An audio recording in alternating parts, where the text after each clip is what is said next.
ایک قوم تھی جو طاقت، دولت اور شہرت میں سب سے آگے تھی، لیکن انہوں نے اللہ کی بات سننے سے انکار کر دیا۔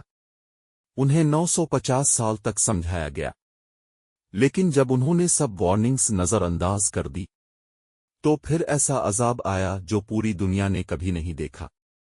یہ ہے حضرت نوح علیہ السلام اور ان کی قوم کی حقیقی کہانی۔ حضرت نوح علیہ السلام کی قوم بہت امیر اور طاقتور تھی۔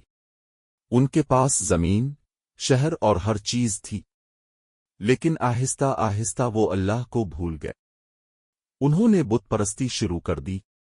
لوگ پتھر کے بت بنا کر ان کی عبادت کرنے لگے۔ ان کا غرور اتنا بڑھ گیا کہ وہ سچ سننا ہی نہیں چاہتے تھے۔ تب اللہ نے حضرت نوح علیہ السلام کو ان کی رہنمائی کے لیے بھیجا۔ حضرت نوح علیہ السلام نے اپنی قوم کو محبت سے سمجھایا۔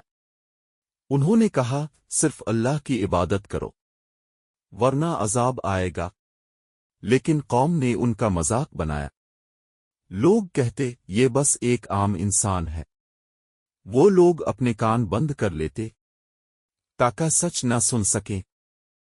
حضرت نوح علیہ السلام نے 950 سال تک دعوت دی، لیکن صرف چند ہی لوگ ایمان لائے۔ پھر اللہ کا حکم آیا ایک کشتی بنانے کا۔ لوگ ہنسنے لگے، ریگستان میں کشتی کیوں؟ پھر ایک دن آسمان سے تیز بارش شروع ہو گئی۔ زمین سے پانی کے چشمے پھوٹ نکلے، ہر طرف پانی ہی پانی ہو گیا۔ پوری قوم ڈوب گئی، صرف ایمان والے بچ گئے۔ یہ کہانی ہمیں ایک بڑا سبق دیتی ہے، اللہ کی وارننگز کو کبھی نظر انداز نہ کرے۔ غرور اور تکبر انسان کو تباہی تک لے جاتے ہیں۔ جو اللہ کی بات مانتا ہے وہی کامیاب ہوتا ہے۔